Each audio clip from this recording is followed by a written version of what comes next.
안녕하세요. 화학자 장홍재입니다. 오늘 이야기의 주인공은 바로 개미입니다. 정확히는 개미의 일상이 아닌 기묘한 개미들의 화학에 대해서 이야기하는 화브르 곤충기가 되겠습니다.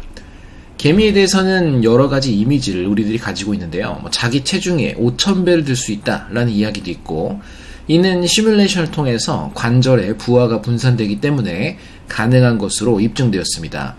또 부지런하다라는 이야기도 있지만 일을 안하고 농땡이 부리는 개미도 있는 것이 확인이 되어서 사람과 매우 비슷한 사회생활을 한다고도 볼 수 있죠. 줄지어 이동하기도 하고 집을 찾아가기도 하고 먹이를 저장하거나 비 내릴 것을 예측하는 등 작지만 아주 흥미로운 생명체입니다. 하지만 확대해본다면 마냥 귀엽지만 않습니다. 이 때문에 거대한 개미는 장르소설이나 공포영화에서도 강력한 적이나 대상으로 그려지곤 하죠. 그래도 몸 구조는 우리에게 굉장히 친숙합니다. 머리, 가슴, 배로 나뉘며 세 쌍의 다리를 갖는 곤충의 대표적인 모습으로 볼 수가 있습니다. 물론 이 역시 자세히 들여다보면 절대로 간단한 구조라고만은 말할 수가 없겠죠. 솔직히 체중의 5000배를 버티는 몸 구조가 세 덩어리 몸과 6개 다리만으로 설계되어 있을 리가 없습니다. 가장 재미있는 것은 개미들의 공격 수단입니다.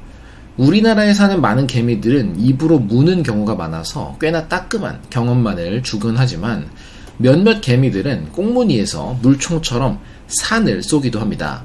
이 산의 70%가 바로 포름산이라는 물질로 되어 있기 때문에 포름산을 개미산이라는 명칭으로 부르기도 합니다. 포름산의 세기를 생각해 본다면 과일에 포함된 구연산보다는 강하고 식초로 대표되는 아세트산보다는 약합니다. 물론 식초는 3에서 5% 정도의 아세트산이기 때문에 실질적으로 식초와 비견할 바는 아니지만 이 모두 다 강산으로 구분되는 물질들보다는 최소한 1000배 이상 약한 물질인 것은 우리가 생각해봐야 하겠습니다. 만약 그렇지 않았다면 개미에게 인간이 멸종당했겠죠. 개미의 몸 껍질은 단단합니다. 개나 새우를 비롯한 갑각류 그리고 여타 곤충들의 외골격을 구성하는 성분인 키틴이라는 물질로 이루어져 있습니다. 키틴은 당연히 물에 녹지 않겠죠. 그리고 키틴의 화학 반응을 일으킨 것이 흔히 몸에 좋은 물질이라고 자주 광고되곤 하는 키토산입니다. 키토산도 물에 안 녹습니다. 실제로는 산을 조금 넣어줘야만 물에 녹을 수가 있는 물질입니다. 당연히 키틴도 물에 잘 안 녹고 키토산도 물에 잘 안 녹기 때문에 개미는 산성물질을 몸속에 넣고 있어도 큰 문제가 없다고 볼 수 있습니다. 산만으로 개미의 공격이 모두 가능할 리는 없겠죠. 개미의 가장 큰 적은 다른 곤충들일 테니까 키틴을 녹일 수 없는 종류의 산이나 물질은 피해를 입힐 수가 없을 것이고, 반대로 키틴을 녹일 정도의 산은 개미조차도 녹일 겁니다. 결국 개미의 산 속에는 다른 종류의 독성 물질들이 포함되어 있습니다. 그 첫 번째는 알칼로이드라는 독성 물질입니다. 개미가 가지고 있는 알칼로이드의 대표적인 것은 코치넬린이나 칼바인, 아달린이나 하이퍼스파인 같은 물질들이 존재하고 있고요. 이들은 몸에 들어갔을 때 신경독을 비롯해 여러가지 독성 작용을 일으키게 됩니다. 하지만 이들만으로는 완벽할 수가 없겠죠. 펩타이드 역시 개미독 속에는 들어있습니다. 포네라톡신을 비롯한 물질은 개미가 실제로 가지고 있는 펩타이드 독인데, 이 물질들이 몸속에 들어갔다, 세포를 통과해서 뚫고 들어간 다음에 세포를 파괴하게 됩니다. 우리가 이제껏 살펴봤던 신경 독성을 가지면서 이온 통로들을 공격하는 역할을 가지고 있습니다. 이보다 조금 더 거대한 독인 단백질독 역시 개미 속에는 포함되어 있습니다. 이 두 분자 모두 개미가 실제로 가지고 있는 단백질 독의 구조를 그려본 것이고, 이와 같은 거대한 단백질 독들은 신경 독성을 가지며 사람을 비롯한 포유류에게 노출되었을 때는 염증을 유발하고 알러지 반응을 일으킵니다. 이 때문에 개미산이 사람의 피부에 닿게 되었을 때 빨갛게 부어오르거나 따끔따끔한 느낌을 받게 되는 것은 이와 같은 단백질 독의 역할이라고 볼 수가 있는 것이겠죠. 우리가 볼 가장 신기한 개미의 생태 중 하나는 앞서 봤던 개미산과도 같은 흔히 상상할 수 있는 종류의 것이 아닙니다. 바로 스타크래프트 속의 맹독충과 같은 자폭 공격을 하는 개미들에 대해서 먼저 살펴보려 합니다. 자폭이라는 단어를 과학적이고 고상하게 표현한다면 보이는 것처럼 오토타이시스라는 명칭으로 설명할 수가 있습니다. 자, 이 명칭은 자주 보기 힘든 생물학적인 용어인 만큼 기억해두면 좋겠습니다. 이와 같은 자폭 공격을 하는 개미는 네오카프리테르메스 타라쿠아라는 흰개미의 일종입니다. 사실 흰 개미는 곤충도 아니고 개미와도 많이 다르지만 우선 개미 글자가 들어가니까 개미라고 이야기하겠습니다. 그 정도는 양해 부탁드립니다. 자, 스타크래프트 게임 속에서 맹독충은 저글링을 진화시켜서 만듭니다. 저글링은 물거나 핥힐 수는 있어도 터지지는 못합니다. 자폭개미 역시 똑같습니다. 자폭개미의 어린 일개미는 터지지 못합니다. 하지만 몸속에 두 가지 종류의 내분비선을 가지고 있습니다. 그중 하나는 바로 크리스탈 글랜드라는 내분비선이고, 이 속에서는 BP76이라는 단백질, 일종의 효소를 분비해서 저장하게 됩니다.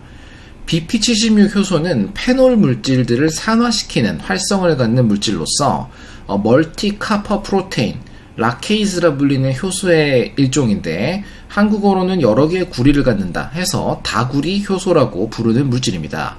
자, 또 다른 종류는 라바이어 글랜드라는 아랫입술샘이라는 내분비선에서 하이드로퀴논 물질이 만들어지게 됩니다. 실제로 자폭개미에 포함되어 있는 물질들을 분석했을 때 여러 종류의 하이드로퀴논들이 관찰이 되었고, 이 물질들은 어린 일개미가 점차 나이를 들어가면서 몸속에서 농축시켜서 죽기 전에 사용할 수 있는 마지막 수단이 되는 것입니다. 적과 마주하게 된다면 폭탄 물질을 몸속에 가지고 있는 나이든 일개미는 달려가서 이 두 가지 내분비선의 물질들을 하나로 혼합하게 됩니다. 그 순간 벤조퀴논이라는 독성을 갖는 물질이 만들어지며 개미는 폭발하고 주변으로 독성 물질을 흩뿌리게 되는 것이죠. 이 외에도 다른 독성 물질을 만들고 사용하는, 흔히 말해 자폭이나 주변으로 독가스를 분비하는 곤충이 있습니다. 캄베를리피우스 휴아리넨시스라는 일종의 절지동물인데요. 이 벌레는 몸속에 만델론 나이트릴 헥사노에이트라는 물질을 가지고 있습니다.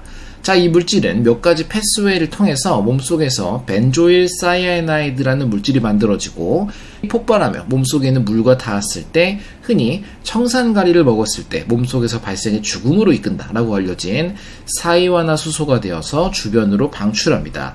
그야말로 진짜 독극물을 방출하는 벌레가 되는 것이죠. 자폭 외에도 또 다른 방어 수단을 가지고 있는 개미도 있습니다. 글로비테르메스 설퍼레우스라고 하는 종류는 개미의 모습을 봤을 때 노란색의 몸을 가지고 있는 개미들이 혼합되어 있습니다.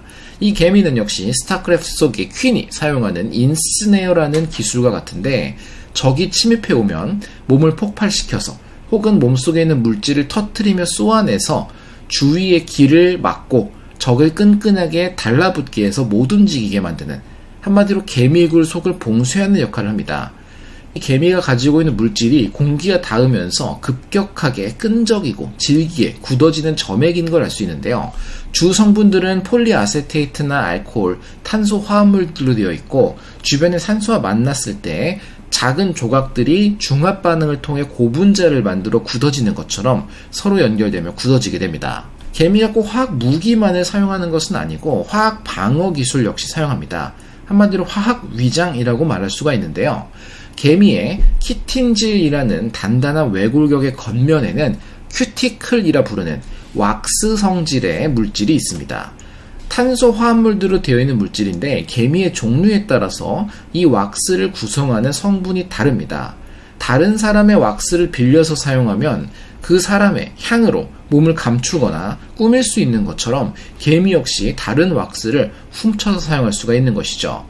자, 이러한 개미는 폴리라키스 라멜리덴스라고 하는 종류가 있는데, 다른 개미를 잡은 후에 몸을 비벼서 왁스를 강탈하게 됩니다. 자, 이 과정에서 과연 왁스의 형질, 곧 유전 정보를 학습해서 영구적인 변이나 진화를 일으키는 것일지, 아니면 단순히 분장하듯이 큐티클을 몸에 발라 복제하는 것일지 궁금해했었지만, 최근에 연구 결과에 따르면 유전적인 변이는 아니고 복제한다고 볼 수 있습니다. 그리고 왁스를 복제한다면 왁스를 빼앗긴 개미의 종은 이들을 적으로 인식하지 못하기 때문에 언제든지 내부에서 습격당해서 왕국을 멸망당할 수가 있게 되는 것이죠. 자기 방어 외에도 사람에게 유용한 새로운 개미의 특성 역시 있습니다.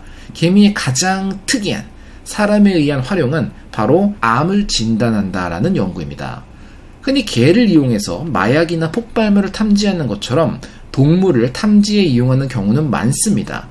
하지만 훈련에 아주 오랜 시간과 비용이 소요된다는 게 문제인데, 개미는 당연히 훈련 비용이 매우 저렴할 것이고 의외로 빠른, 그것도 아주 빠른 학습이 가능합니다.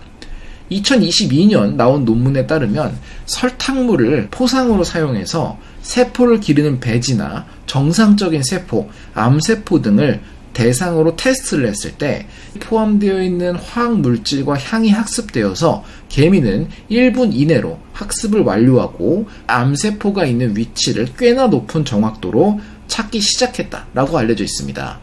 연구자들 역시 굉장히 거창한 목표를 갖고 이러한 실험을 시작한 건 아니었지만 의외로 결과가 너무 뛰어났어요. 보다시피 1분 이내로 사실상 모든 진단이 가능했기 때문에 개미를 이후에 질병 진단이나 위험물 탐지와 같은 여러 분야에 사용하려는 목표를 새롭게 갖게 되었습니다. 자, 오늘의 요약은 개미는 가장 독특한 자폭이나 길을 막는 화학 공격을 하는 생명체들이고 이들은 화학 반응을 본능적으로 몸에서 만들어서 사용할 수 있었습니다. 그리고 가장 신기한 점은 개미를 이용해서 암을 진단하는 것도 실제로 가능한 수준에 도달하고 있다라고 요약할 수 있겠습니다.